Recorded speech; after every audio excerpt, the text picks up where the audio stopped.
శుక్లాంబరధరం విష్ణుం శశివర్ణం చతుర్భుజం ప్రసన్నవదనం ధ్యాయేత్ సర్వవిఘ్నోపశాంతయే. వారం వారం ఎదురు చూసేటటువంటి శీర్షిక ఏదయ్యా ఉంది అంటే శివానంద లహరి వినటం అనేది ఒకటి ప్రధానంగా చెప్పుకోదగ్గ అంశం. అలాంటి శివానంద లహరిలో తరువాతి శ్లోకాల్లోని మాధుర్యాన్ని మనకు అందించడానికి గురువుగారు శ్రీ మల్లాపురం శ్రీమన్నారాయణమూర్తి గారు ప్రారంభించవలసిందిగా వారిని సప్రశ్రంగా ప్రార్థిస్తున్నాను.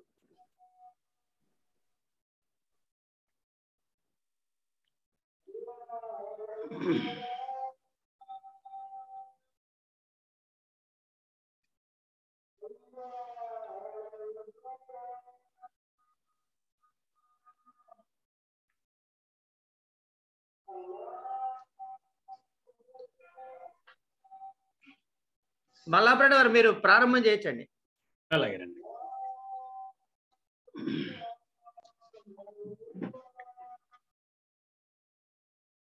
ఒక్క నిమిషం.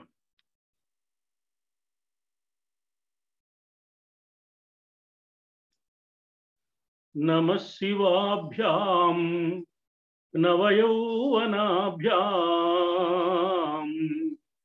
పరస్పరాశ్లిష్టవపుర్ధరాభ్యాం నగేంద్రకన్యా వృషకేతనాభ్యాం నమో నమః శంకర పార్వతీభ్యాం.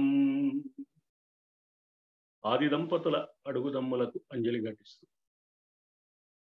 మహనీయమైన భావనతో మానవాళి తరించడానికి కావలసిన మహత్తరమైన వాంగ్మయాన్ని మనకు అనుగ్రహించిన జగద్గురువులైన ఆదిశంకరుల శ్రీచరణాలకు ప్రణమిల్లుతూ భారతికి నిరంతరం అక్షరార్చన సాగిస్తున్న మాన్య మహోదయులు డాక్టర్ గిరిజా మనోహర్ బాబు గారు, శ్రీ కుందావచ్చల కృష్ణమూర్తి గారు, శ్రీ నారువంచి వెంకట అనంతకృష్ణ గారు, శ్రీ పాలకుర్తి రామమూర్తి గారు, తదితరులైన పెద్దలు, ఎందరో ఎందరో సాహితీ సహవ్రతులైన అక్షరార్చకులు అందరికీ ముందుగా నా నమస్కారం. శివానందలహరిలోని ఆదిశంకరులు మనకు అనుగ్రహించిన అమృతప్రాయమైన వైభవాన్ని ఆప్యాయంగా అందుకుంటున్న ఆత్మబంధువులైన సదస్సులందరికీ నా సాధువాదాలు. ఈనాటి మాతృపూజా వైభవంలో శివానందలహరిలోని 41వ భాగానికి స్వాగతం, శుభస్వాగతం. జనన మృతియుతానాం సేవయా దేవతానాం, జనన మృతియుతానాం సేవయా దేవతానాం న భవతి సుఖలేశః సంశయో నాస్తి తత్ర. అజనిం అమృతరూపం సాంబం ఈశం భజంతే య ఇహ పరసౌఖ్యం తేహి ధన్యా లభంతే. జనన మృతియుతానాం దేవతానాం సేవయా సుఖలేశః న భవతి తత్ర సంశయః నాస్తి. ఏ అజనిం అమృతరూపం సాంబం ఈశం ఇహ భజంతే తే ధన్యాః పరమసౌఖ్యం లభంతే. 41వ భాగంలో 83వ శ్లోకం ఇది. 83వ శ్లోకంలో ఆదిశంకరులు ఈ మాట అంటున్నారు. మనకి దేవుడు ఒక్కడే అయినా మన సంప్రదాయంలో దేవతలు ఎందరో. ఒకే ఒక్క దైవానికి ఎన్నెన్నో నామరూపాలు ఉన్నాయి. నామరూపాలు మనం కల్పించుకున్న ఉపాసకానాం కార్యార్థం బ్రహ్మణో రూపకల్పన అన్నారు పెద్దలు. భక్తుల సౌకర్యం కోసం రూపం లేని పరమాత్మ రూపాన్ని పొందుతాడు, నామం లేని పరమాత్మ ఒక నామం పెట్టుకుంటాడు. అయితే దైవాన్ని ఆరాధించే సందర్భంలో భక్తుడు తనకున్న లక్ష్యం ఏమిటో ఆ లక్ష్యాన్ని బట్టి దైవానికి ఉన్న ఏ రూపాన్ని ఆరాధించాలి, ఏ నామాన్ని ఆరాధించాలి ఎంచుకుంటాడు.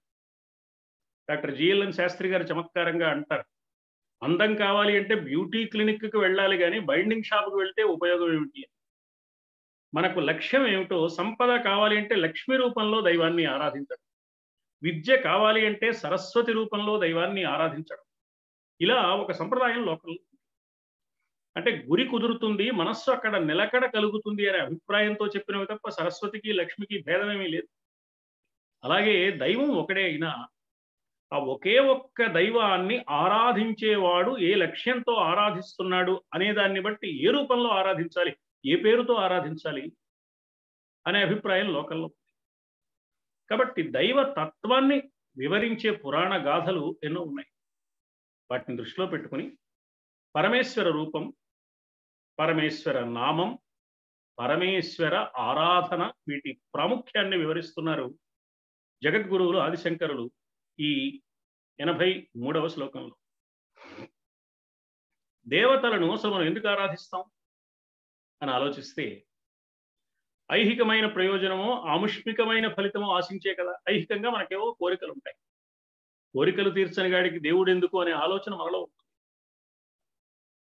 ఇది కాక కొంచెం దైవ ఆరాధనలో ఉత్కృష్టమైన స్థితికి చేరిన వాడికి మోక్షం కావాలనే కోరిక ఉంటుంది. మానవుడు కోరుకునే కోరికల్లో పరమోత్కృష్టమైన కోరిక మోక్షం. అది జనన మరణ అతీతమైన స్థితి. మోక్షం అంటే ఈ స్థితి మానవుడు సంపాదించుకోవాలి అని ఆరాటపడతాడు. ఈ స్థితి సంపాదించుకోవాలంటే ఏం చేయాలి? ఈ స్థితి పుష్కలంగా కలిగిన వాడు ఎవరో అతన్ని ఆశ్రయించాలి. సంగీతం కావాలి అంటే సంగీతం బాగా తెలిసిన వారిని ఆశ్రయించి సంగీత విద్య నేర్చుకోవచ్చు. సంపద కావాలి అంటే సంపద బాగా ఉన్నవాడి దగ్గరికి వెళ్ళి చేయి చాచితే ఎంతో కొంత సంపద మనకు అనుగ్రహిస్తాడు. అలా జనన మరణ అతీతమైన స్థితి కావాలని కోరుకునే భక్తుడు, మోక్షం కావాలని కోరుకునే భక్తుడు ఏం చేయాలి అంటే, జనన మరణ అతీత స్థితి పుష్కలంగా కలిగిన వాడు, ఆ స్థితే తానైన వాడు అయిన పరమేశ్వరుణ్ణి ఆరాధించాలి అంటున్నారు ఈ శ్లోకంలో ఆదిశంకరుడు. జనన మరణాలున్న మనలాంటి వారే మిగిలిన దేవతలు కూడా అని కూడా చమత్కారంగా అన్నారు. జనన మృతియుతానాం దేవతానాం సేవయా.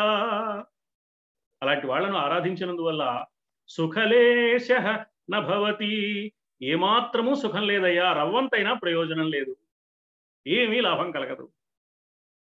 ఇలా చెప్పడంలో ఏమీ సందేహం లేదంటున్నారు. తత్ర సంశయ నాస్తి, ఇందులో ఏమీ సందేహం లేదు, ఇది నిశ్చయం సుమా. ఎవరైతే అజనిం పుట్టుక లేనివాడు, అమృత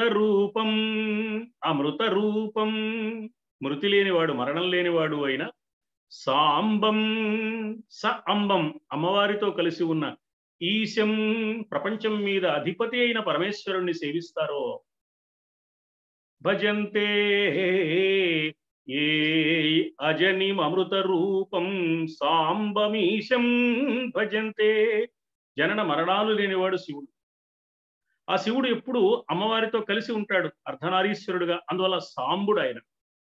అంతేకాదు ఈ సమస్త సృష్టి మీద అధికారం కలిగిన వాడు కనుక ఈశుడు. అందువల్ల ఎవరిని సేవించాలి అంటే అతన్ని సేవించాలి. సేవిస్తే ఏమవుతుందయ్యా? తేహి ధన్యా, ఈ సత్యాన్ని గుర్తించి పరమేశ్వర ఆరాధన చేసేవారు ధన్యులవుతారు, వారి జన్మ సార్థకమవుతుంది సుమా. ఏమిటయ్యా సార్థకం కావడం అంటే? ఏమిటండి వాళ్ళకి ప్రయోజనం అంటే, ఇహపర సౌఖ్యం లభంతే, ఇహలోకంలో కావలసిన సుఖాలు, పరలోకంలో కావలసిన సుఖాలు. అంతేకాదు ఇహ పరసౌఖ్యం లభంతే, ఈ లోకంలోనే మోక్షం అనే దివ్యమైన ఆనందాన్ని వాళ్ళు అనుభవించగలుగుతారు. ఈ లోకంలో లౌకికమైన కోరికలు తీరుతాయి, పరలోకంలో మోక్షం వస్తుంది అని మాత్రమే కాదు, ఇంకొక మెట్టు పైకి వెళితే ఇహ పరసౌఖ్యం లభంతే. ఇహ పరసౌఖ్యాలు కాదు, ఇహ ఈ లోకంలో ఉండగానే అంటే జీవన్ముక్తి లభిస్తుంది. జీవించి ఉండగానే అతడి మనస్సు ఏ విధమైన సంసార సంబంధమైన బంధాలకు లోబడకుండా తామరాకు మీద నీటి బిందువులాగా అతని కథ నడిచిపోతుంది. అలానే అతని కర్తవ్యానికి దూరం అవుతాడంటే లౌకికమైన అన్ని బాధ్యతలు నిర్వహిస్తూనే ఉంటాడు, ఉద్యోగ బాధ్యతలు నిర్వహిస్తూనే ఉంటాడు, సంసార బాధ్యతలు నిర్వహిస్తూనే ఉంటాడు, సమాజంలో తనకు అప్పగించబడిన కర్తవ్యాన్ని జాగ్రత్తగా పూర్తి చేస్తూనే ఉంటాడు. కానీ హృదయం మాత్రం నిరంతరం ప్రాపంచిక విషయాల మీద కాక ఇవన్నీ యాంత్రికంగా జరిగిపోతూ ఉంటాయి. మనస్సు దైవం మీద నిలిచి సంసారంలోనే ఉంటాడు. రామకృష్ణ పరమహంస చెప్పారు, నీళ్లల్లోనే పడవ ఉంటుంది, కానీ నీళ్లు పడవలోకి చేరవు. నీళ్లలో పడవ ఉంటే ఇబ్బంది లేదు, పడవలోకి నీళ్లు వస్తే కష్టం. మనస్సులో సంసార సంబంధమైన భావనలు ఉంటే కష్టం. ఎందుకంటే సంకల్పమే సంసారం అన్నది జల్లెళ్ళమూడి. నాయన భావబంధమే కానీ భవబంధం లేదు అన్నారు భగవాన్ సత్యసాయి బాబా. సంకల్పాన్ని గురించే చెప్పాయి ఉపనిషత్తులన్నీ. చాలా జన్మల జన్మల నుంచి ఏర్పడిన అజ్ఞానం కారణంగా మనలో కొన్ని సంకల్పాలు కలుగుతూ ఉంటాయి. ఈ సంకల్పాలు బంధానికి కారణం తప్ప సంసారం బంధానికి కారణం.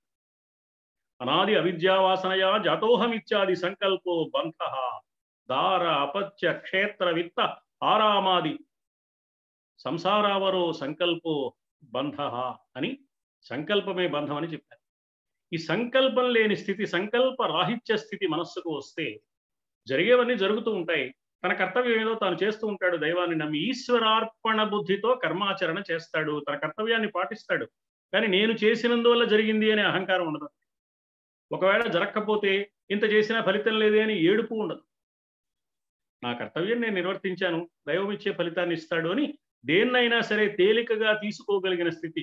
తెర మీద కదిలే బొమ్మలు తన మనస్సుకి ఎలా సంబంధం లేకుండా తెర మీద నడిచిపోతున్న వాడిని వాటిని సాక్షి మాత్రంగా ఎలా చూడగలుగుతాడో, తన జీవితంలో వచ్చే సన్నివేశాలను కూడా అలా చూడగలిగే స్థితికి వస్తాడు. అది పరసౌఖ్యం అంటే. అది జీవించి ఉండగానే వస్తే ఉపయోగం, పోయిన తర్వాత వచ్చిందో లేదో ఎవరికి తెలుసు. అందుకని ఇహపర సౌఖ్యాలు కాదు, ఇహ పరసౌఖ్యం లభంతే. ఆ శివుడు ఎవరు అంటే ఆయన సాంబుడు, అంటే ఎప్పుడు అమ్మతో కలిసి దర్శనమిస్తూ ఉంటాడు. ఎప్పుడు అంటే ప్రళయకాలంలో కూడా. శివుడికి జననం లేదు, తల్లిదండ్రులు లేరు. జననం లేదు కాబట్టి మరణం కూడా లేదు. అతి భయంకరమైన కాలకూట విషం తాగిన శివుడికి మరణం లేదు. అందుకని మృత్యు స్వరూపుడైన యముణ్ణే తరిమివేసి తన భక్తుడైన మార్కండేయుడిని రక్షించాడు పరమశివుడు. అందుకని పరమశివుడికి జననము మరణము లేదు, ఎప్పుడు ఉండడమే ఉంది. అదే శివుడి లక్షణం.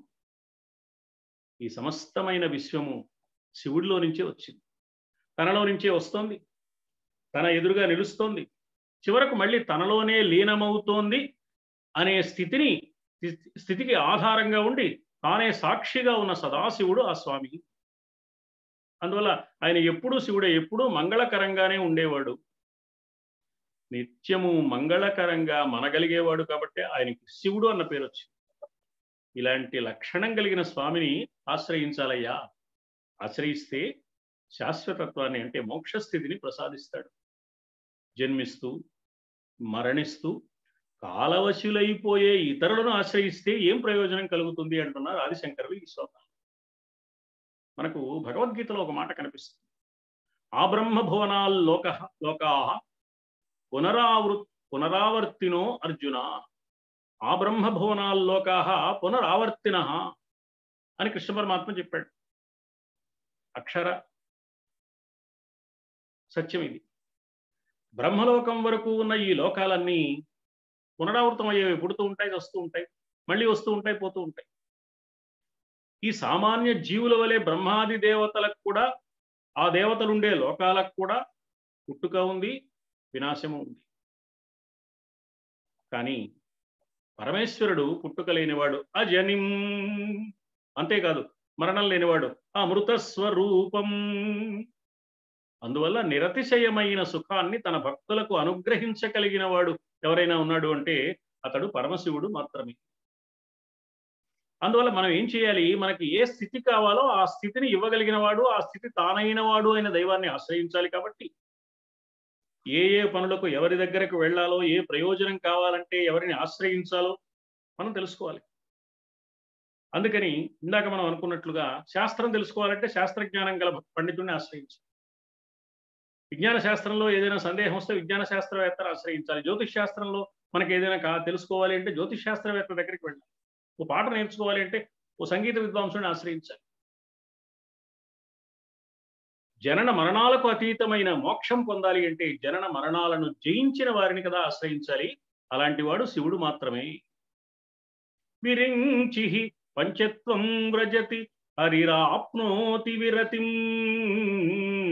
వినాశం హీనాశో భజతి ధనదో యాతి నిధనం పితంద్రీ మహేంద్రీ వితతిరపి సమ్మీలిత దృశా మహాసంహారేస్మిన్ విహరతి సతి త్వత్పతిరసౌ. సౌందర్యలహరిలో ఆదిశంకరులు అన్నమాట. బ్రహ్మదేవుడైనా, కుబేరుడైనా, యముడైనా, ఇంద్రాది దేవతలైనా ఎవరు ఉండేవాళ్ళు కాదు. ఈ ప్రళయకాలంలో అమ్మవారు అయ్యవారు చేసే నాట్యాన్ని చూస్తూ ఉంటుంది. అమ్మవారు సాక్షిగా చూస్తూ ఉండగా అయ్యవారు నాట్యం చేస్తూ ఉంటారు. మహాప్రళయ సాక్షిణి, మహేశ్వర, మహాకల్ప, మహాతాండవ సాక్షిణి అమ్మవారు. కాబట్టి అమ్మవారు ఉంటారు, నాట్యం చేసేందుకు అయ్యవారు ఉంటారు. ఈ అయ్యవారు ఎలాంటి వారంటే అమ్మవారితో కలిసి ఉంటారు. కాబట్టి సాంబం. అసలు పరమేశ్వరుడు ఎలాంటి వాడు అంటే సృష్టికి సంబంధించిన అన్ని అతన్ని చూసి అతడి ఆజ్ఞలకు లోబడి అతడి అదుపులో పనిచేస్తున్నాయి. గొప్ప మాట అన్నారు మన పెద్దలు వేదవాంగ్మయంలో. భీషోదేతి సూర్య భీషాస్మాత్ వాతః పవతే తస్య నామ మహద్యశ మృత్యుర్థావతి పంచమం. భీషోదేతి సూర్య. సూర్యోదయం ఎలా జరుగుతోంది అంటే పరమేశ్వర శక్తిని చూసి, పరబ్రహ్మ తత్వాన్ని చూసి భయపడి ఆ ఆజ్ఞలకు లోబడి సూర్యుడు ఉదయిస్తున్నాడు. భీషాస్మాత్ వాతః పవతే. అందుకే గాలి వీస్తున్నాడు. మృత్యువు కూడా అతన్ని చూసి భయపడి పారిపోతుంది. అమృతం తాగిన దేవతలు సైతం కల్పాంత ప్రళయకాలంలో లయం కావలసిందే కదా. ఆదిశంకరులు చెప్పారు సౌందర్యలహరిలో. సుధామప్యాస్వాద్య ప్రతిభయ జరామృత్యుహరిణీ విపద్యంతే విశ్వే విధి శతమఖముఖ శతమఖాద్యాదివిషద. అమృతం తాగినా కూడా కల్పాంత ప్రళయకాలంలో బ్రహ్మేంద్రాది దేవతలు నిలవటం లేదు కదమ్మా. కానీ కరాళం యత్క్షేళం కబళితవత కాలకలనాన శంభో. యత్కరాళం క్షేళం కబళితవత. అతి భయంకరమైన కాలకూటాన్ని ఆరగించినా కూడా పరమశివుడికి మాత్రం కల్పాంత ప్రళయకాలంలో కూడా క్షతి లేదు, మృతి లేదు. ప్రళయకాలంలో తాండవ నృత్యం చేస్తూ శివుడు, ఆ నృత్యం చూస్తూ అమ్మవారు ఉంటారు. కాబట్టి మహేశ్వర, మహాకల్ప, మహాతాండవ సాక్షిని. మహాసంహారేస్మిన్ విహరతి సతి తత్పతిరసౌ. పుట్టుక ఉంటే కదా మరణం ప్రసక్తి. పరమేశ్వరుడికి మరణం ఎందుకు లేదు అని ప్రశ్న వేస్తే పుట్టుక లేదు కాబట్టి మరణం లేదు. ఎందుకని? పుట్టుకకు సంబంధించిన వారిని, పుట్టుకను జయించాడు ఆయన. పుట్టుక ఇద్దరి వల్ల జరుగుతుంది. సృష్టి చేసేవాడు బ్రహ్మదేవుడు. స్త్రీ పురుషుల మధ్య దాంపత్య జీవితాన్ని కల్పించి, ఆకర్షణ కల్పించి బొమ్మల నుంచి బొమ్మలను తయారు చేసేవాడు మన్మధుడు. మన్మధుడిని జయించిన వాడు పరమేశ్వరుడు. బ్రహ్మదేవుడిని జయించిన వాడు పరమేశ్వరుడు. బ్రహ్మదేవుడు 5 శిరస్సుల్లో పై శిరస్సును తీసేసిన వాడు. మన్మధుడిని 3వ కంటి మంటకు మసి చేసిన వాడు. కాబట్టి బ్రహ్మదేవుడు సృష్టికి సంబంధించిన వాడు, మన్మధుడు ఒక విధంగా సృష్టికి సంబంధించిన వాడు. ఈ మన్మధుడు బ్రహ్మదేవుడు ఇద్దరిని జయించిన వాడు ఈశ్వరుడు. కాబట్టి ఆయనకు పుట్టుక లేదు. పెనువ్రేలి కొనగోర బిసరుహాసను మోము కెందమ్మి విరివోలే గిల్లినాడు పంచవన్నియతోడి ప్రసవనారాచుని ఎర్ర చిత్సర కంట జుర్రినాడు అన్నారు శ్రీనాథ మహాకవి. అలాగే జన్మకు సంబంధించిన మన్మధుడిని జయించడం, బ్రహ్మదేవుడిని జయించడమే కాకుండా మరణానికి సంబంధించిన మృత్యువును కూడా జయించిన వాడు. తన భక్తుడైన మార్కండేయుడిని రక్షించే సందర్భంలో మృత్యువుని ఎడమకాలితో తరిమివేసిన వాడు పరమేశ్వరుడు. మెరుగు కోరలుడుల్ల మృత్యుదేవత నోరు దట్టించి అరకాల తన్నినాడు భీమఖండంలో అంటాడు శ్రీనాథ మహాకవి పరమేశ్వరుడి దివ్య వైభవాన్ని వర్ణిస్తూ. అతడు ఎవరు అంటే సాంబం, సాంబుడైన వాడు, అమ్మవారితో కలిసి ఉన్నవాడు. ఇందాక చెప్పు. అంతేకాదు ఈశం, ఈశ్వరుడు. ఈ ఈశ్వర శబ్దం చాలా ప్రత్యేకమైన శబ్దం. శ్రీనాథుడి అంటాడు హరవిలాస కావ్యంలో, సప్తర్షుల నోట పలికించాడు. ఏ వేల్పులకు లేని ఈశ్వర శబ్దంబు దాల్చునేవడు సుధాధాముతోడా. ప్రపంచంలో ఏ దేవతలకు లేదయ్యా ఈశ్వర శబ్దం, పరమేశ్వరుడికి మాత్రమే ఉన్నది. జనన మరణాల కొరకు, ఆ జనన మరణాలకు కారకులైన వారిని జయించిన వాడు స్వామి. జనన మరణాలను జయించిన వాడు కదా. జనన మరణాలను జయించిన స్వామిని ఆశ్రయిస్తే మనకు కూడా జనన మరణ అతీత స్థితిని ఆ స్వామి ప్రసాదిస్తాడు. అందుకే చంద్రశేఖర ఆశ్రయే మమ కిం కరిష్యతి వై యమః. యముడికి యముడు, కాలకాలుడు పరమేశ్వరుడు. ఇక్కడ ఈ శ్లోకం చెప్పిన ఆదిశంకరుల విషయంలో మనం కొంచెం జాగ్రత్తగా పరిశీలించి ఒక విషయాన్ని అర్థం చేసుకోవాలి. శివుణ్ణే కానీ విష్ణువుని ఆశ్రయించవద్దు అని ఆదిశంకరుల అభిప్రాయం కానే కాదు. ఈ శ్లోకంలో ఆయన చెప్తున్నది శైవ మత ప్రచారం కాదు. ఆదిశంకరులు ఎప్పుడు మత ప్రచారం చేయరు, ఆధ్యాత్మిక తత్వాన్ని తెలియజేస్తారు. ఆధ్యాత్మికతను ప్రసారం చేసేవారే ఆదిశంకరులు, కానీ మతాన్ని ప్రచారం చేసేవారు ఆదిశంకరులు. అంటే వేదాలలో ప్రతిపాదింపబడిన దేవతామూర్తులనే ఉపాసించాలి తప్ప దేవతల పేరుతో చలామణి అవుతున్న నకిలీలను ఆశ్రయించడం దానివల్ల ప్రయోజనం లేదు. ఇతడు దైవమా కాదా అంటే వేదాల్లో ఇతని గురించి చెప్పారా లేదా, వేదమే మనకు ప్రమాణం.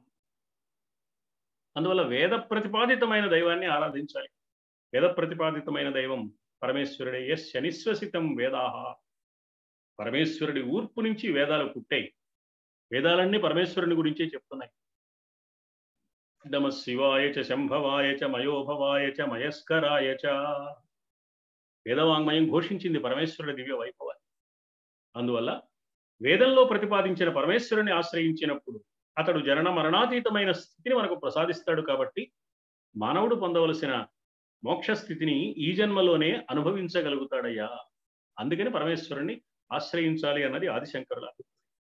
జనన మృతియుతానాం సేవయా దేవతానాం నభవతి సుఖలేశ సంశయో నాస్తి తత్ర అజనిం అమృత రూపం సాంబం ఈశం భజంతే యైహ పరసౌఖ్యం యైహ పరసౌఖ్యం తేహి ధన్యాలభంతే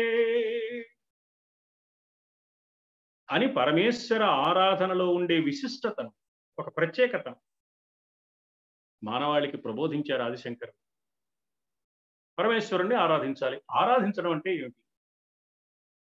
ఎలా ఆరాధించాలి?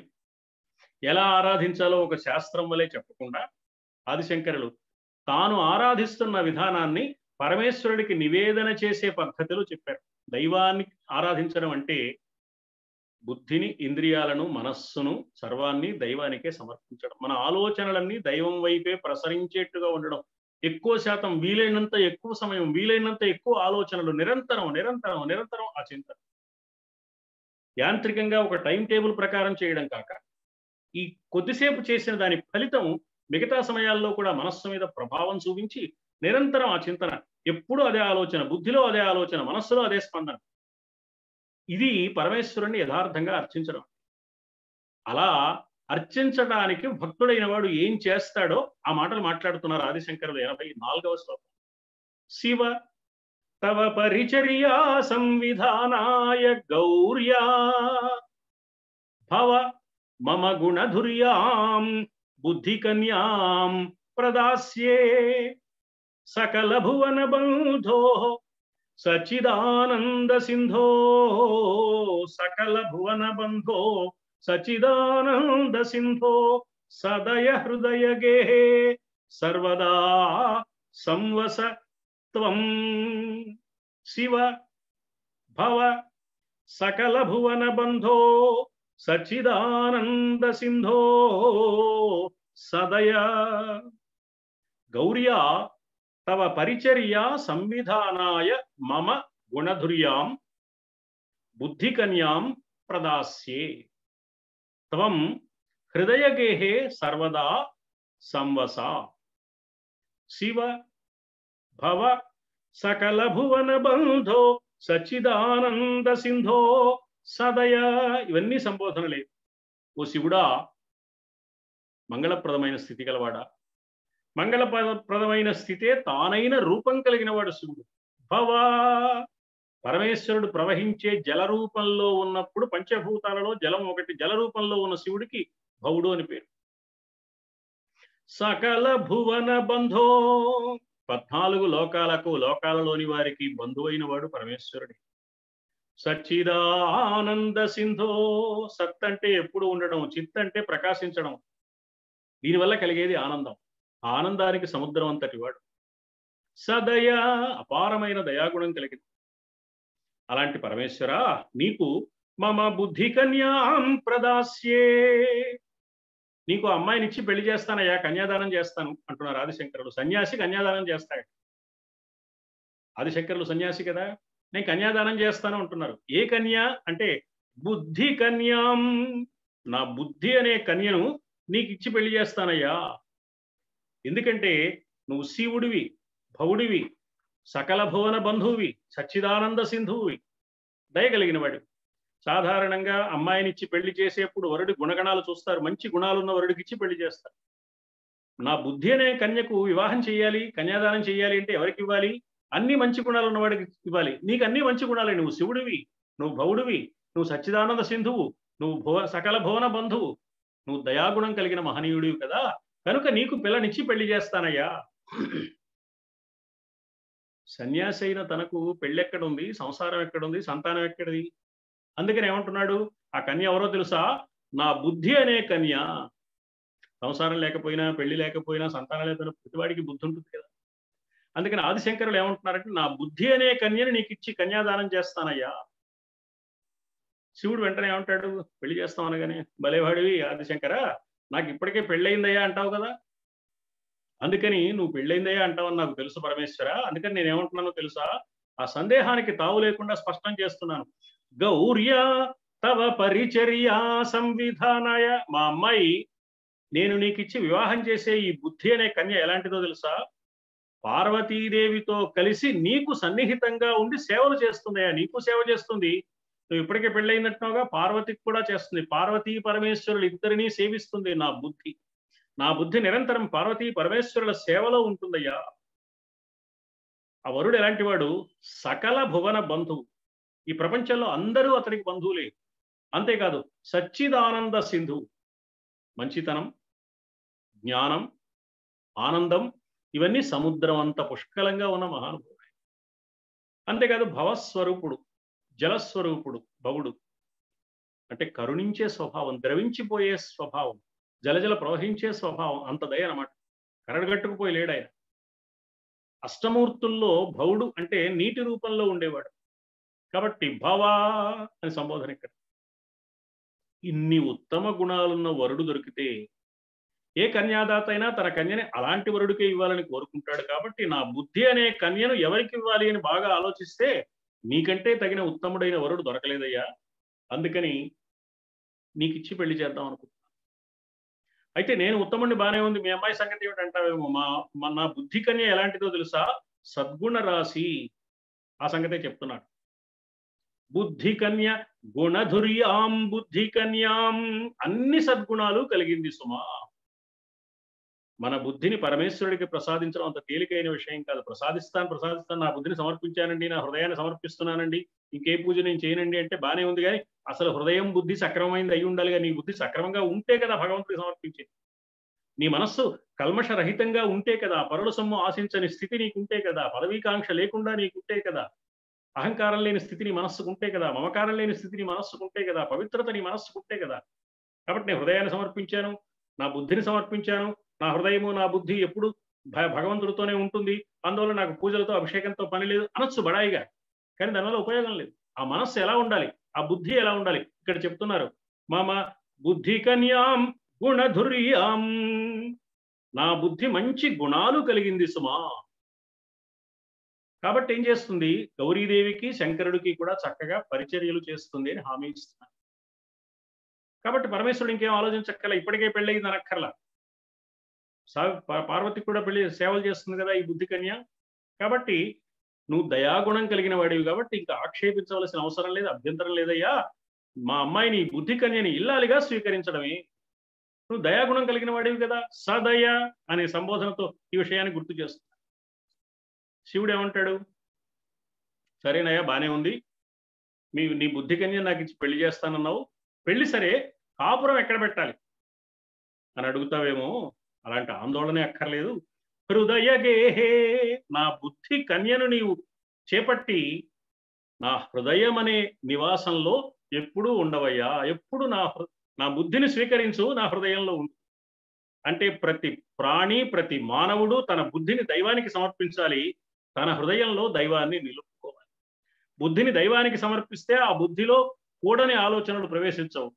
హృదయంలో పరమేశ్వరుడు నిలిస్తే ఆ హృదయం ప్రేమమయమై పవిత్రమై సాటివారి కష్టాలకు స్పందించే మంచి హృదయంగా రూపొందుతుంది. కాబట్టి బుద్ధిని దైవానికి సమర్పించాలి, ఆ దైవాన్ని హృదయంలో నిలుపుకోవాలి. నా బుద్ధి అనే కన్యని నీకు ఇచ్చి పెళ్లి చేస్తాను, మా అమ్మాయితో కలిసి హాయిగా ఇల్లరికం ఉండవయ్యా, నా హృదయంలోనే కాపురం ఉండు. మమ హృదయ గేహే. కాబట్టి ఇంకే సందేహాలు సంకోచాలు లేకుండా సర్వదా త్వం సంవస. ఎన్నాళ్ళు ఉండాలయ్యా నీ హృదయంలో అంటావా? సర్వదా, ఎప్పుడు నా హృదయంలోనే ఉండు. నేనేవో ఇతర రకాలైన క్రియాకలాపాలు చేసుకునేప్పుడు నీకు నాకు సంబంధం లేదనకుండా సర్వకాల సర్వావస్థలలోనూ నేను ఏ పని చేసినా యద్యత్ కర్మ కరోమి తత్తదఖిలం శంభో తవ ఆరాధనం. మానవ జీవితంలో దైవ ఆరాధన అనేది అనుక్షణము జరుగుతూ ఉండాలి తప్ప కొద్దిసేపు దైవారాధన చేసాం, మిగిలిన విషయాలు లౌకికం అని కాదు. లౌకికం అని మనం అనుకుంటున్న విషయాలు కూడా దైవ ఆరాధనతో కూడినవే, ముడిపడినవే. అందుకని ఎప్పుడు నా హృదయంలోనే హాయిగా నివసించవయ్యా స్వామి. బుద్ధి కన్యాదానం చేసి పరమేశ్వరుణ్ణి పార్వతీ సమేతంగా తన హృదయ మందిరంలో ఇల్లరికపు అల్లుడుగా చేసుకోవాలన్న ఆదిశంకరుల ఆలోచన ఎంత గొప్పదండి, ఎంత అద్భుతమైన ఆలోచన. ఒక్కసారి మానవుడు ఆదిశంకరులు చెప్పిన ఈ మాటను క్షణకాలం ఆలోచిస్తే మనం ఏం చేయాలో తెలుస్తుంది. మన శరీరంలో ఏమున్నాయి, మన శరీరంలో విడిభాగాలు, ఒక వాహనంలో విడిభాగాలు ఉన్నట్టుగా మన శరీరంలో ఏమున్నాయని ప్రధానంగా ఆలోచిస్తే ఇంద్రియాణి పరాణ్యాహు ఇంద్రియేభ్యః పరం మనః మనసస్తు పరా బుద్ధి యో బుద్ధేః పరతస్తు సహ. భగవద్గీత చెప్పింది. ఇంద్రియాణి పరాణి ఆహు. మన శరీరంలో అన్నిటికంటే బాగా చైతన్యవంతమైనవి, బాగా సెన్సిటివ్ గా ఉండేవి, వెంటనే స్పందించే గుణం కలిగిన ఇంద్రియ. చిన్న శబ్దం వినపడుతుంది, చెవికి వినపడుతుంది, వెంటనే చిన్న స్పర్శ చర్మం గుర్తిస్తుంది, ఓ రూపం కనపడుతుంది, కన్ను గమనించగలుగుతుంది. బాగా చైతన్యం కలిగి వెంటనే అన్నింటినీ గుర్తించే స్థితిలో ఉన్నవి ఇంద్రియాలు. కాబట్టి ఇంద్రియాణి పరాణ్యాహు. ఈ గుర్తించిన ఇంద్రియాలు ఏం చేస్తాయి అంటే మనస్సుకు తెలియజేస్తాయి. అక్కడెక్కడో ఓ మధురమైన సంగీతం వినపడుతోంది, మనస్సు ఎంత హాయిగా ఉంది అంటాడు. అదేంటి, సంగీతం అంటే చెవి కదా హాయిగా ఉండాలి, మనస్సు హాయిగా ఉండడం ఏమిటి? అంటే ఇంద్రియాలు ఈ విషయాన్ని మనస్సుకు చేరవేస్తున్నాయి అన్నమాట. కాశ్మీర్ వెళ్ళామండి, ఆ ప్రకృతి సౌందర్యాన్ని చూసాం. అజంతా వెళ్ళామండి, ఆ చిత్ర సౌందర్యాన్ని చూసాం. ఎల్లోరాలో శిల్పాలన్నీ చూసాం. హంపి వెళ్ళాం, విజయనగరానికి వెళ్ళాం, అక్కడ ఉండే శిల్ప సౌందర్యం అంతా చూసాం. మహాబలిపురంలో శిల్పాలు చూసాం. మనస్సుకు ఎంతో హాయిగా ఉంది, కంటికి కదా హాయిగా ఉండాలి. అంటే చూచిన కన్ను ఈ ఆనందాన్ని మనస్సుకు చేరవేస్తుంది. మనస్సుకు చేరినప్పుడే ఆనందం. కేవలం కంటితో చూసి అది మనస్సుకు చేరే విషయం కనుక లేకపోతే, ఆ విధానం లేకపోతే ఆనందం పొందే అవకాశం, ఆనందమే కాదు బాధ కూడా. కాబట్టి ఇంద్రియాలు స్వీకరిస్తాయి, మనస్సుకు లోబడి ఉండి ఈ ఇంద్రియాలు తెలుసుకున్నవన్నీ మనస్సుకు తెలియజేస్తాయి. కాబట్టి ఇంద్రియేభ్యః పరం మనః. మనస్సు ఇప్పుడు ఏం చేస్తుంది? ఈ ఇంద్రియాలతో ఇది చూద్దామా, ఇది విందామా, ఇది రుచి చూద్దామా ఆలోచిస్తూ ఉంటుంది అనమాట. శబ్ద స్పర్శ రూప రసగంధాలను కోరుకుంటూ ఉంటుంది. అలా కోరుకోవడం కాక మనస్సు ఏం చేయాలి అంటే ఇంద్రియాలు ఇచ్చే వాటిని స్వీకరించి బుద్ధితో ఆలోచించాలి. ఇప్పుడు దీన్ని స్వీకరించడమా మానడమా?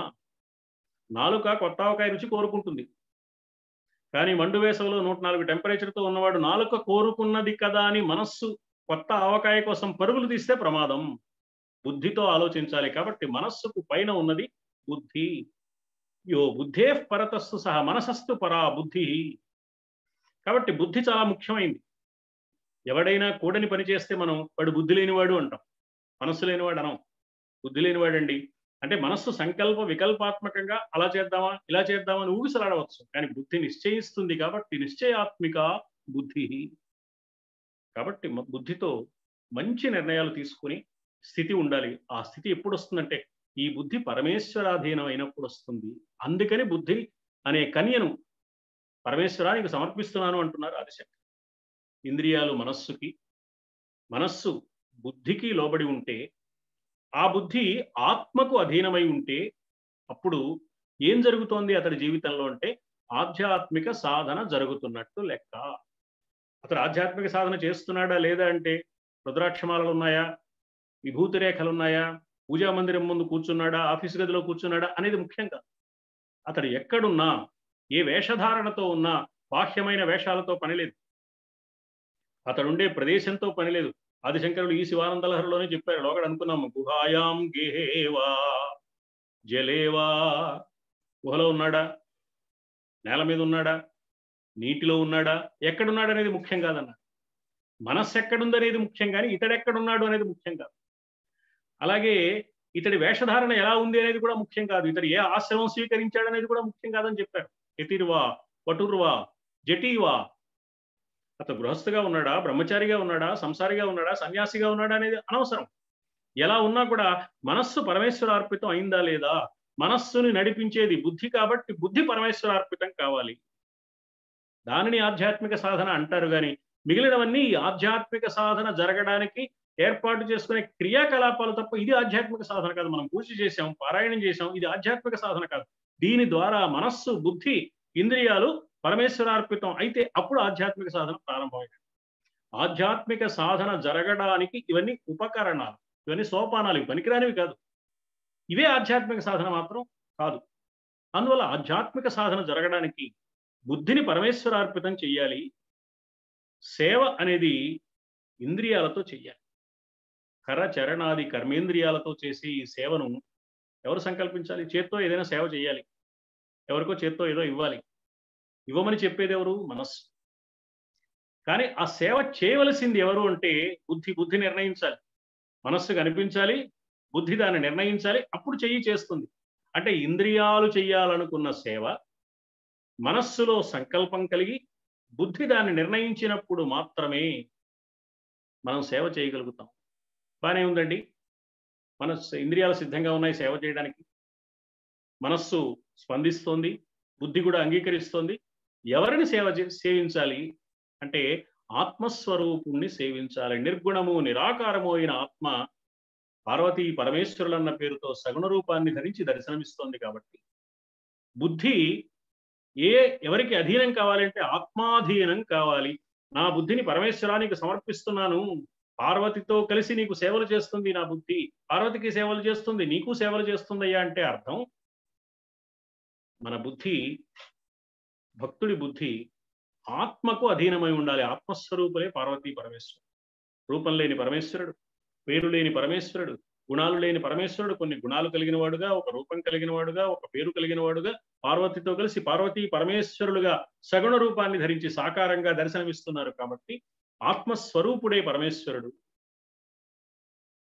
కాబట్టి బుద్ధి ఆత్మాధీనం కావాలి. అలా కావాలి అంటే హృదయం పవిత్రంగా, అంతకంటే ముఖ్యంగా ప్రశాంతంగా, అంటే రాగ ద్వేషాలతో నిమిత్తం లేనిదిగా ఉండాలి. కాబట్టి ఎప్పుడు ఎక్కడుండాలి పరమేశ్వర అంటే హృదయ గేహే సంవస, ఎప్పుడు నా హృదయంలో నివసించవయ్యా. పరమేశ్వరుడు ఎప్పుడు హృదయంలో ఉంటే ఆ హృదయం ప్రశాంతంగా ఉంటుంది, ఆవేశపడదు, ఆందోళన పడదు, అయిన దానికి కాని దానికి బాధపడదు. అలా చేసే ఈ సేవ చాలా గొప్పది. కాబట్టి బుద్ధి కన్య పరమేశ్వరుడికి సేవ చేస్తుంది అంటున్నారు. అయితే ఆ స్వామికి ఈ సేవలు అవసరమా అని ప్రశ్న. మన బుద్ధి చేసే సేవలతో ఆయనకి పనుందా? ఎందుకని అంటే ఆయన సచ్చిదానంద సింధో, సచ్చిదానంద సింధువు కదా, ఎప్పుడు ఆనందంగానే ఉంటాడు ఆయన. ఒకళ్ళ సేవలతో పని లేదు. మీరు సేవించారా లేదా, ఎవరైనా సేవిస్తే మురిసిపోవడం, ఎవరు తన్ని పట్టించుకోకపోతే గిలగిల్లాడిపోవడం, ఇట్లాంటి గొడవ లేదా ఆయన. ఒకవేళ కావాలి అనుకుంటే కూడా ఎందరెందరో క్యూలు కట్టి సిద్ధంగా ఉంటారు ఆ స్వామిని సేవ చేయడానికి. ఎందుకని? సకల భువన బంధో అన్నారు. సమస్త లోకాలకు ఆయన బంధువు కాబట్టి, అందరికీ కావలసిన వాడే కాబట్టి మేము సేవ చేస్తామని ఆయనను గౌరవించడానికి, సేవించడానికి, ఆయనకి సమస్తము సమర్పించడానికి సమస్త లోకాల వారు సిద్ధంగా ఉన్నారు. అయినా తన బుద్ధి కన్యను పరిగ్రహించి సేవలకు అంగీకరించి తనకు అభ్యుదయము ఆనందము కలిగించమని ఆదిశంకరులు ప్రార్థిస్తున్నారు. అంటే నేను తరించాలి అంటే నా బుద్ధిని సమర్పించాలి, ఎవరు తరించాలంటే వారి బుద్ధిని సమర్పించాలి. చాలా మంది సేవలు చేసే వాళ్ళు ఉన్నారు కదా, మనం మానేద్దాం అనుకోవడం కాక ఎందరెందరు సేవలో అందుకోగలిగిన మహానుభావుడు. ఎవరి సేవలో అవసరం లేని మహానుభావుడు ఆయన. సేవలు అవసరం లేనివాడు ఆయనే. అవసరమైతే ఎందరైనా సేవ చేసే స్థితి ఉన్నవాడు ఆయన. ఎవరి సేవలైనా అందుకోగలిగిన వాడు ఆయన. కాబట్టి ఆయనకు సేవలు చేయడం ఆయన కోసం కాదు, మనం తరించడానికి. కాబట్టి దయతో నా బుద్ధిని స్వీకరించాలి. దయతో ఎందుకు అంటే ఈ తీసుకున్నందువల్ల ప్రయోజనం ఆయనకి కాదు, మనకి. అందుకని దయతో స్వీకరించమని. అంటే నిరంతరం మనం చేయవలసిన ప్రార్థన ఏమిటి అంటే, పరమేశ్వర నా బుద్ధిని నువ్వు స్వీకరించవయ్యా. అంటే నా బుద్ధిని నువ్వు నడిపించు, నువ్వు ఆజ్ఞాపించు, ఈ సేవ చేయి, ఈ సేవ చేయి అని ఆజ్ఞాపించు. నీవు సమస్త చరాచర ప్రాణుల్లో ఉన్నావు కాబట్టి ప్రాణుల రూపంలో ఉన్న పరమేశ్వరుడికి సేవ చేసేందుకు కావలసిన సంకల్పాలు నా బుద్ధిలోకి వచ్చేలాగా అనుగ్రహించు, నేను తరించడానికి మార్గం చూపించు. ఇందుకు బుద్ధి ఒకటే సరిపోదు, హృదయానికి కూడా మంచి స్పందన ఉండాలి, కరుణ కలిగి ఉండాలి. అయ్యో పాపం అని సాటి వాడిని గురించి ఆలోచించాలి.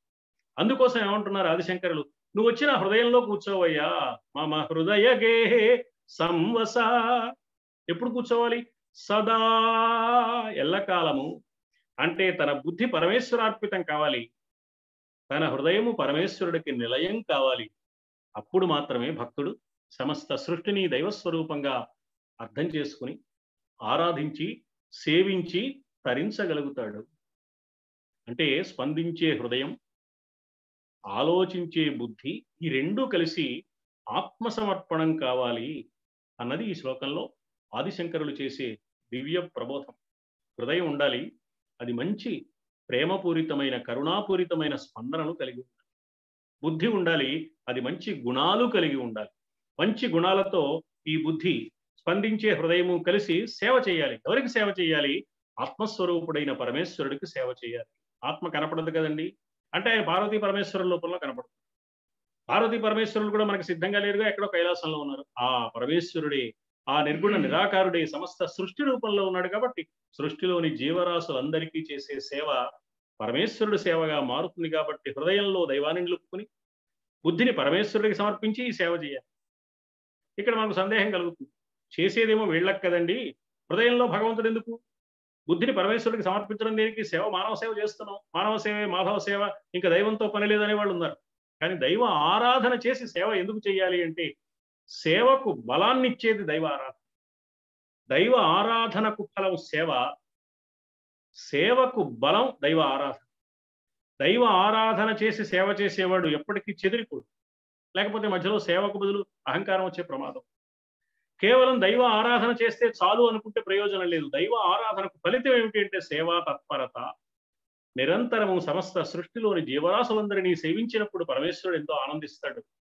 ఆ పరమేశ్వరుడికి దివ్య ఆనందం కలగాలి అంటే ఈ బుద్ధిని ఆ స్వామికి సమర్పణం చేసి, పార్వతీ పరమేశ్వరుల రూపంలో సగుణ రూపంలో వ్యక్తమవుతున్న ఆత్మస్వరూపుడైన సకల భువన బంధువు సచ్చిదానంద సింధువు అయిన ఈశ్వరుణ్ణి గుణధుర్య అయిన బుద్ధితో సేవించాలి. అప్పుడు ఆయన హృదయంలో నిలుస్తాడు. అప్పుడు మానవుడు సక్రమంగా ప్రవర్తిస్తాడు. కాబట్టి బుద్ధి పరమేశ్వరాధీనమై హృదయం పరమేశ్వర నిలయమై మానవుడు సాటి ప్రాణుల్లో పరమేశ్వర తత్వాన్ని దర్శించే స్థితికి ఎదగాలి అని ఆదిశంకరులు పరోక్షంగా కేవలం తన బుద్ధిని సమర్పిస్తున్నానని చెప్తున్న వంకతో అత్యుత్తమమైన ఒక సందేశాన్ని మనకు అనుగ్రహిస్తుంది. శివ తవ పరిచర్యా సంవిధానాయ గౌర్యా భవ మమ గుణధుర్యాం బుద్ధి కన్యాం ప్రదాస్యే సకల భువన బంధో సచ్చిదానంద సింధో సదయ హృదయ గేహే సర్వదా సంవసత్వం. కాబట్టి పరమేశ్వరుడికి సేవ చెయ్యాలి అనేది ఆదిశంకరులు ఈ 2 శ్లోకాల్లో దాదాపుగా మనకు తెలియజేస్తారు. జనన మరణాలకు అతీతమైన పరమేశ్వరుని సేవించాలి అంటే బుద్ధిని హృదయాన్ని సమర్పించాలి అనే భావం చెప్తారు.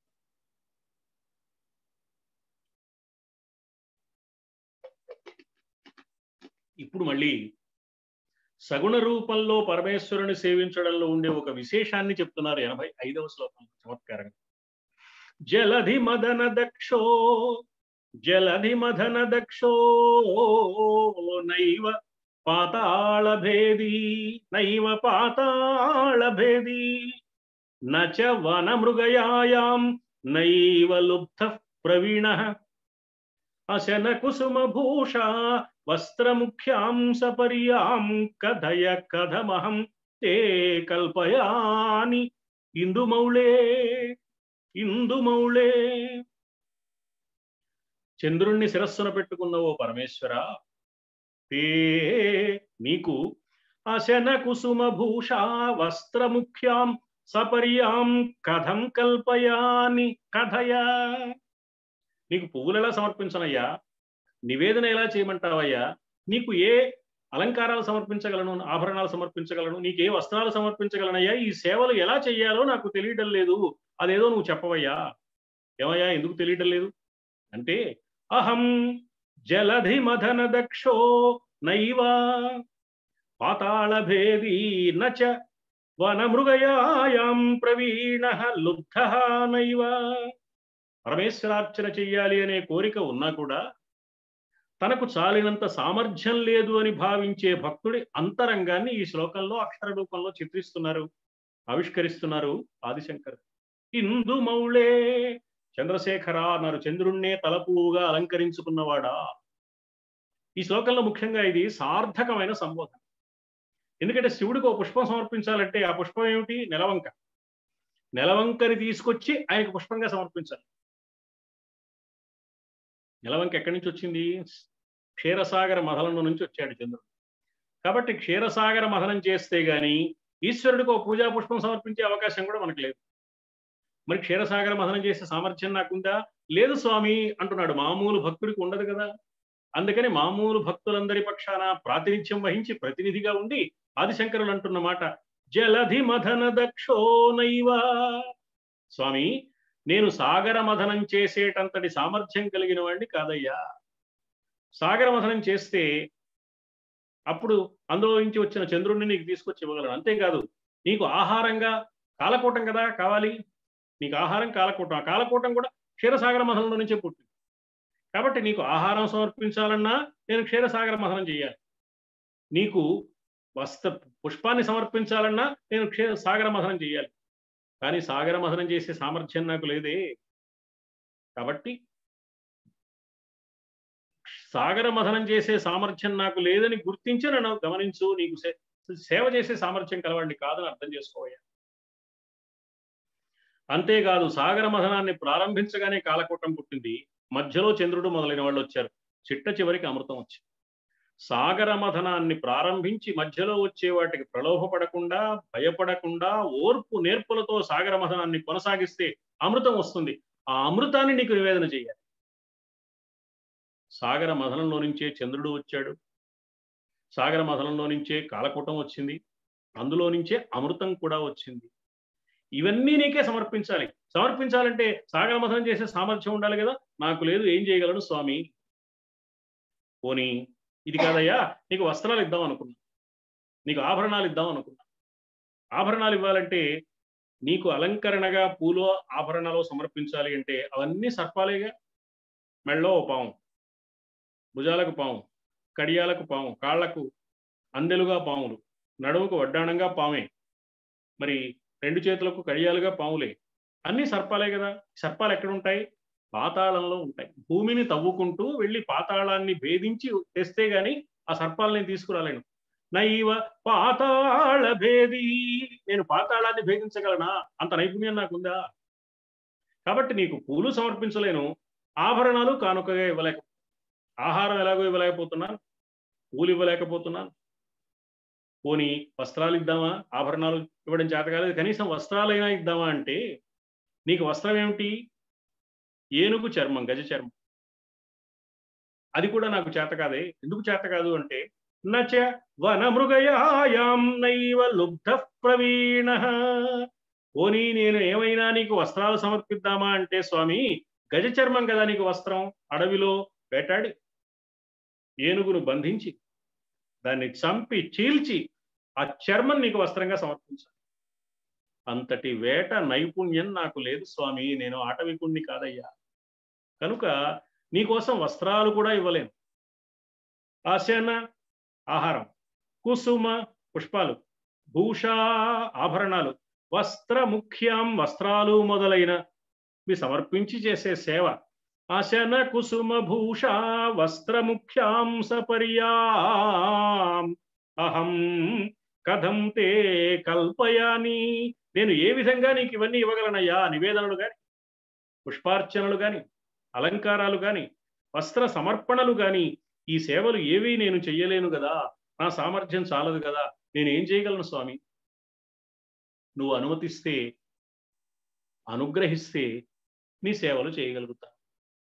నా సామర్థ్యం చాలా పరిమితం, అయినా నేను సామాన్యుణ్ణి. అయినా నీ అనుగ్రహం కలిగితే సాగర మథనం చేయగలుగుతాను, పాతాళ భేదనము చేయగలుగుతాను, గజ సంహారము చేయగలుగుతాను, నీకు నివేదనలు చేయగలుగుతాను, పుష్పాలు ఇవ్వగలుగుతాను, ఆభరణాలు ఇవ్వగలుగుతాను, వస్త్రాలు ప్రసాదించగలుగుతాను. ఇది ఆదిశంకరుల అభిప్రాయం. నీ స్థాయికి తగినట్లుగా నేను సేవలు చేయలేకపోతున్నానయ్యా, కాబట్టి నువ్వేం చేస్తావో తెలుసా? నన్ను నీ అంతటి వాడిని చెయ్యి, అనుగ్రహించు. అప్పుడు నీ స్థాయికి తగినట్టుగా నేను అన్ని ఉపకరణాలు, ఉపచారాలు నీకు సమర్పిస్తాను, నేను ఉపకరణంగా మారి అంటున్నారు ఆదిశంకర్. ఈ శ్లోకాన్ని జాగ్రత్తగా గమనిస్తే ఆదిశంకరుల అభిప్రాయం మరికొంత ఉంది, కొంత లోతైన భావనతో ఈ మాట చెప్పారని అనిపిస్తుంది. సద్భావనేన హి తుష్యంతి దేవాహ. దేవతలు ఎప్పుడు ఆనందిస్తారు అంటే మనం ఇచ్చే వస్త్రాలు చూసో, మనం ఇచ్చే పుష్పాలు చూసో, మనం ఇచ్చే ఆభరణాలు చూసో వాళ్ళు పులకించిపోతారు, ముచ్చరపడతారు, మనం అనుగ్రహిస్తారు అనుకుంటే దేవతలు దేవతలే కాదు, మనలాంటి వాళ్ళే అయిపోతారు. దేవుళ్ళకి మనకు తేడా లేదు. ఏదో ఇది ఇస్తే ఆయన మురిసిపోతాడు, ఇవ్వకపోతే ఆగ్రహిస్తాడు అనుకుంటే దేవుడు కూడా మనలాంటి వాడే అవుతాడు. భగవంతుడు ఎవరు అంటే భావనా మాత్ర సంతుష్ట అన్నారు. దేవతా లక్షణం. నీ భావనను బట్టి సంతోషపడతాడు కానీ ఆయన నువ్వు చేసే సమర్పణలు ఆయనకు అక్కర్లేదు. కాబట్టి పరమేశ్వరార్చనలో, షోడశోపచార పూజలో నివేదన, పుష్ప సమర్పణ, ఆభరణ సమర్పణ, వస్త్ర సమర్పణ అనేవి ముఖ్యమైనవి. పరమశివుడికి ఈ సేవలు అందించాలి అంటే ఏం చేయాలి? సాగరాన్ని మధించాలి, పాతాళాన్ని భేదించాలి, మదపుటేనుగును అదుపు చేయాలి. 3 పనులు చెప్పారు ఇక్కడ. ఈ 3 సాధకుడు చేయవలసిన పనులకు సంకేతాలుగా ఆదిశంకరులు చెప్తున్నారని అనిపిస్తుంది. సాగర మథనం అంటే అంతర్మథనమే. తన్ను తాను విమర్శించుకోవడం వివేకం, ఇతరులను విమర్శించడం అవివేకం అన్నది జల్లెళ్ళమూడి అమ్మ. నిరంతరం తన్ను తాను విమర్శించుకుంటూ నేనేం చేశాను, నేను ఎలా ప్రవర్తిస్తున్నాను, నేను దయగలిగి ఉన్నానా, నేను మానవత్వంతో ప్రవర్తిస్తున్నానా, నేను సాటివాడికి ఉపకారం చేసే బుద్ధి కలిగి ఉన్నానా, సాటివాడికి అపకారం చేయకుండా నన్ను నేను కట్టడి చేసుకుంటున్నానా, ఇతరుల సొమ్ము ఆశించకుండా ఉన్నానా అని ఎప్పటికప్పుడు తన్ను తాను విమర్శించుకోవడం, ఇది వివేకం. అంతర్మథనం వల్ల ఇది లభిస్తుంది. అంటే తనలోకి తాను నిష్పక్షపాతంగా చూసుకోగలిగితే తనలో ఉన్న కూడని గుణాలన్నీ ఈ అంతర్మథనం వల్ల కాలకూటంలాగా బయటకు వస్తాయి. నాలో ఈ పొరపాటు ఉంది కదా, ఈ తనలో ఉన్న లోపాలే కాలకూటాలు, అవన్నీ బయటకు వస్తాయి. ఈశ్వరార్పణ బుద్ధితో ఈ దుర్గుణాలను వదిలేస్తాడు కాబట్టి శివుడికి కాలకూటం సమర్పించేసినట్టే ఆహారంగా వదిలేస్తాడుగా. ఈ భావాలు తన దగ్గర పెట్టుకోడు, వదిలేశాడంటే శివుడికి సమర్పించేశాడు. కాలకూటం లాంటి కూడని గుణాలు తనలో బయటికి రావాలి అంటే అంతర్మథనం చేసుకుంటే, లేకపోతే నేను చాలా మంచివాడిని, చాలా గొప్పవాడిని, చాలా మహా ఉత్తముణ్ణి, ప్రపంచంలో నాకంటే పరోపకారి లేడు అనుకుంటూ ఉంటాడు, తన వాళ్ళ చేత అనిపించుకుంటూ కూడా ఉంటాడు. ఆ పైన మానవుడు దుర్గుణాలు వదిలేస్తే చాలదు, సద్గుణాలను కూడా సంపాదించుకోవాలి. సాగర మథనం చేస్తే చివరికి వచ్చే అమృతం ఏమిటి అంటే సద్గుణాలు సంపాదించడం.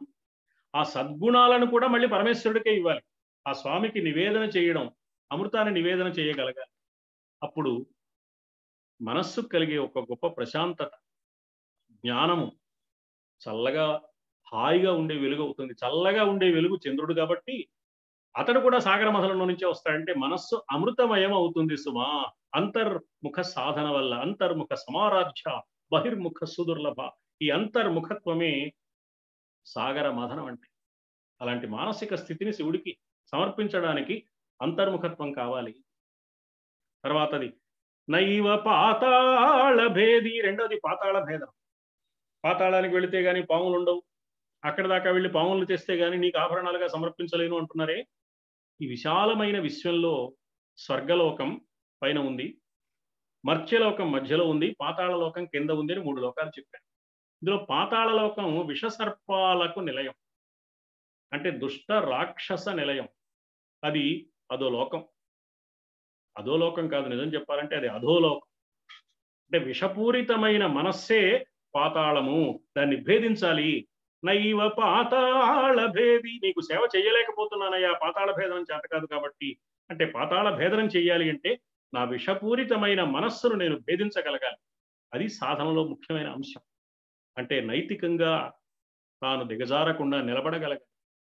ఎప్పుడైనా దిగజారే పరిస్థితి వస్తే తాను దిగజారుతున్నానని గుర్తించాలి. నాలో రాగద్వేషాలు పెళ్ళుబుక్కుతున్నాయి, నాలో అహంకారం పెళ్ళుబుక్కుతుంది, నాలో కామక్రోధాలు విజృంభిస్తున్నాయి, నాలో లోభ మోహాలు ఆవరిస్తున్నాయి, ఎదుటివారి సంపదల మీద నాలో దుర్బుద్ధి పుట్టింది. ఇలా ఆత్మ పరిశీలన వల్ల తన తప్పులు తాను ఒప్పుకుని తెలుసుకుని దిద్దుకోవడం పాతాళ భేదనం.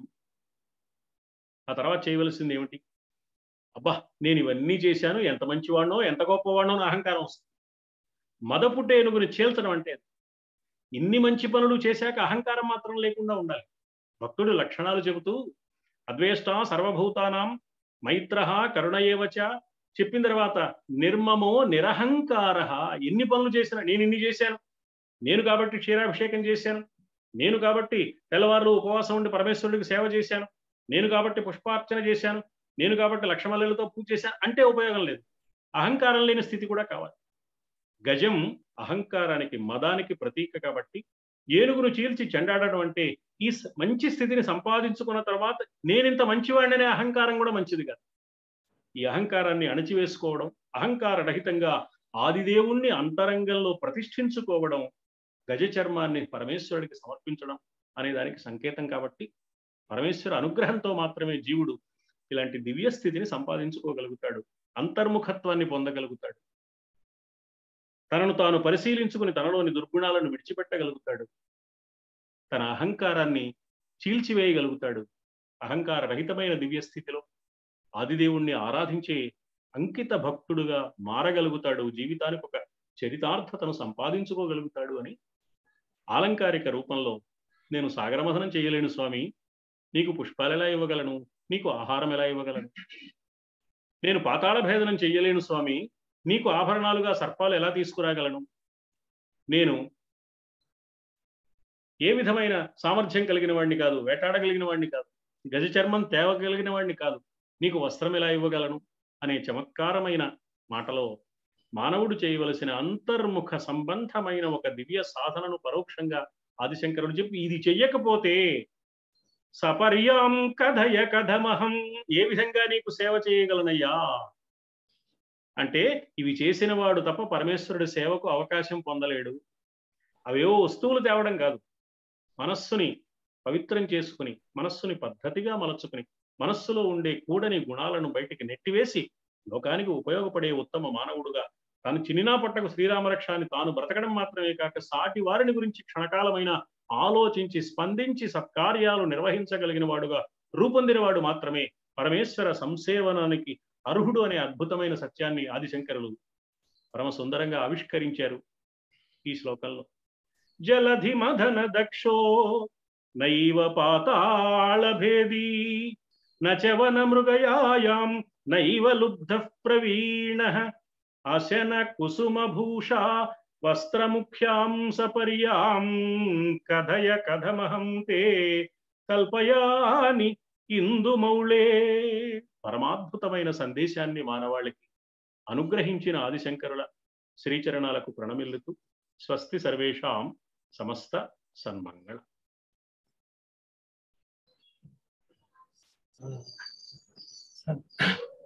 శ్రీమన్నారాయణమూర్తి గారికి నమస్కరిస్తూ, ఒక అమృతతుల్యమైనటువంటి సముద్రంలో ఓలలాడించారు.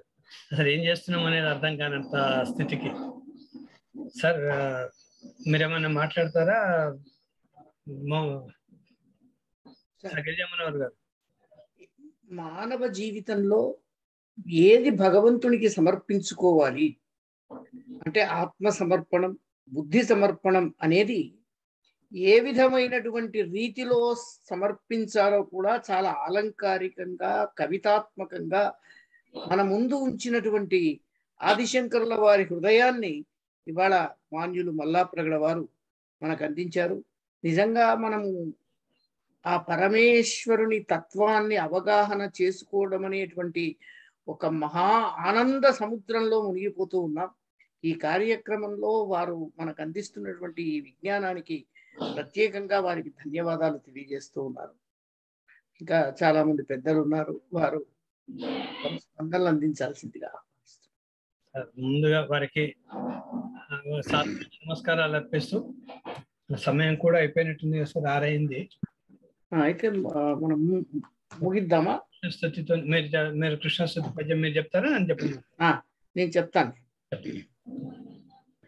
శ్రీకృష్ణ యదుభూషణ నరసఖా శృంగార రత్నాకర లోకద్రోహి నరేంద్ర వంశదహన లోకేశ్వర దేవతానిక బ్రాహ్మణ గోగణార్తిహరణ నిర్వాణ సంధాయక నీకున్ మృక్యద త్రుంపవే భవలతల్ నిత్యానుకంపానిధి.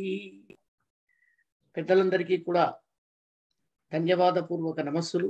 రేపు మన అక్షరార్చన భారత భారతి వాక్స్థలి సమూహం నిర్వహిస్తున్నటువంటి కార్యక్రమంలో నేను నా కావ్య రచన అనేటువంటి కార్యక్రమంలో మాన్యులు శ్రీ బులుసు వెంకటేశ్వర్లు గారు పరంపరగా అందిస్తున్నటువంటి వారి నీలమోహన కావ్య పరిచయాన్ని వారి ముఖతః మనం వినేటువంటి అవకాశం ఉంది. పెద్దలందరూ కూడా ఆ కార్యక్రమానికి విచ్చేసి మమ్మల్ని ఆనంద